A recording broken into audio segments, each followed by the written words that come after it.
Ar-Rahman. Bismillahirrahmanirrahim. Assalamualaikum warahmatullahi wabarakatuh. Teman-teman kelas 3 Ar-Rahman SDIT Bahrul Fikri yang dirahmati Allah Subhanahu wa taala.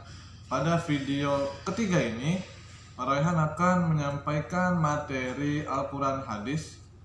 Pembelajaran Al-Qur'an hadis, materinya tentang surat Al-Humazah, hadis tentang berbuat baik, dan hadis tangan yang mulia. Walaupun tadi kita sudah live, namun beberapa teman-teman kita ada yang berhalangan hadir. Jadi Parehan buatkan video ini untuk dapat diulang kembali, dipelajari kembali di rumah masing-masing teman-teman semua. Baik, langsung saja. Yang akan kita bahas pertama adalah surat Al-Humazah. Al-Humazah berasal dari kata humazah yang diambil dari ayat pertama. Humazah artinya adalah pengumpat. Lalu yang kedua, surat Al-Humazah adalah surat yang ke-104 di dalam Al-Quran. Lalu yang ketiga, surat Al-Humazah termasuk golongan surat Makkiyah. Apa sih surat Makkiyah itu?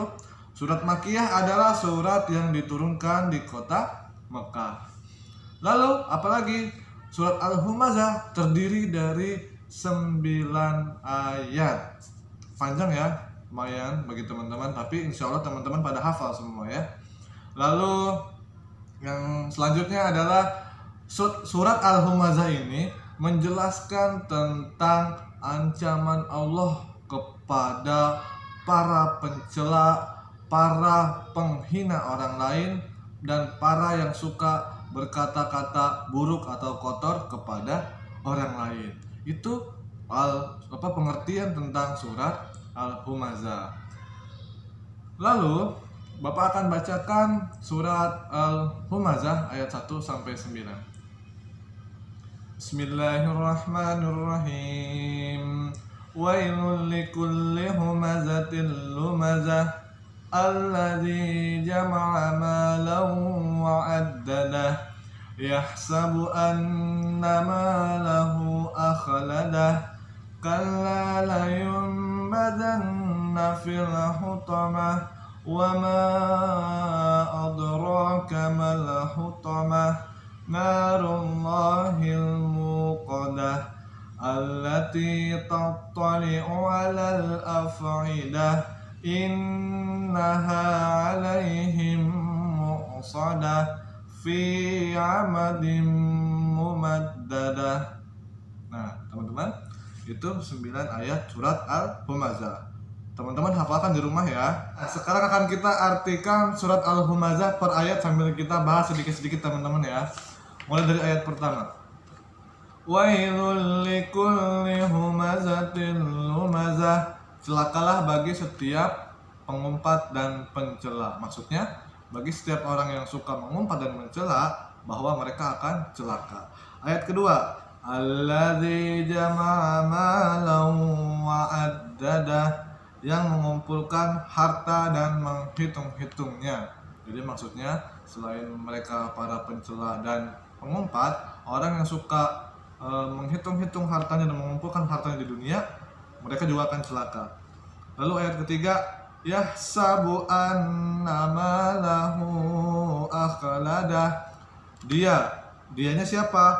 Tadi dia yang suka mengumpulkan harta, yang suka menghitung-hitungan harta, bahwa mereka mengira bahwa itu hartanya dapat mengkekalkannya di dunia. Ayat keempat, kalla la yumbazanna fil hutamah. Lalu sekali-kali tidak, pasti dia akan dilemparkan ke dalam neraka hutamah. Jadi ayat 4 ini menjelaskan bahwa mereka orang-orang yang percaya bahwa harta mereka akan mengkekalkan mereka di dunia itu bohong, dan nyatanya mereka akan dilemparkan ke dalam neraka hutamah. Lalu ayat 5, wa ma adraka mal hutamah. Dan tahukah kamu apakah neraka hutamah itu? Narullahil muqadah, Jadi neraka hutamah itu adalah api yang dinyalakan. Allati tattali'u 'alal af'idah, yang membakar sampai ke hati. Jadi neraka hutamah itu di dalamnya api yang dinyalakan yang akan membakar yang ada di dalam neraka itu sampai ke hatinya. Jadi tadi tuh kita jelasin tuh, orang-orang yang suka mengumpulkan, menghitung-hitung hartanya, mereka akan dilemparkan ke neraka hutamah. Neraka hutamah itu adalah api yang dinyalakan yang di dalamnya akan membakar sampai ke hati. Lalu ayat 8. Innaha 'alaihim mu'sadah fi 'amadim mumaddadah. Ayat 8 dan 9. Sungguh api itu ditutup rapat atas diri mereka, sedang mereka itu diikat pada tiang-tiang. Jadi maksudnya apa? Neraka hutamah ini akan ditutup rapat ketika sudah ada penghuninya masuk. Jadi mereka yang sudah di dalam neraka hutamah ini, para pengkumpul dan menghitung-hitung hartanya, mereka nggak akan bisa keluar lewat manapun. Karena dijelasin di ayat 8, sungguh api itu ditutup rapat-rapat atas mereka. Sedang mereka itu diikat pada tiang-tiang. Jadi selain mereka ditutup rapat-rapat nerakanya, mereka di dalam neraka hutamah itu juga diikat di tiang-tiang, lalu dibakar sampai ke hatinya. Teman-teman, itulah penjelasan singkat tentang surah Al-Humazah. Selanjutnya apa teman-teman? Selanjutnya yang akan kita bahas sedikit adalah tentang hadis menunjukkan kebaikan. Bagaimana sih bunyinya? Hadis yang menunjukkan kebaikan adalah man dalla ala khairin falahu mislu ajrin fa'ilih. Bapak ulangi, bacanya pelan-pelan aja. Man dalla ala khairin falahu mislu ajrin fa'ilih.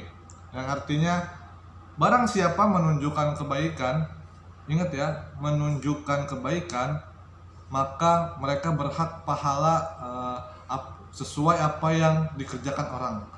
Contoh, teman-teman dapat info bahwa di masjid teman-teman akan ada pengajian. Lalu teman-teman men-share-nya di status WhatsApp ataupun di status Instagram.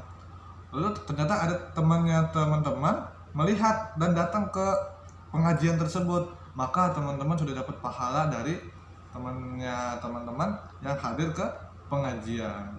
Paham sampai sini? Semoga bisa dipahami ya.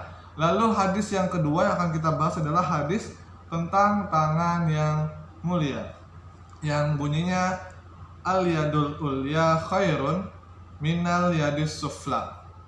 Mungkin udah pada dengar teman-teman semua ya, udah pada tahu, yang artinya adalah tangan di atas lebih baik daripada tangan di bawah. Maksudnya apa? Tangan di atas itu memberi, tangan di bawah itu meminta. Jadi pada intinya memberi itu lebih baik daripada meminta.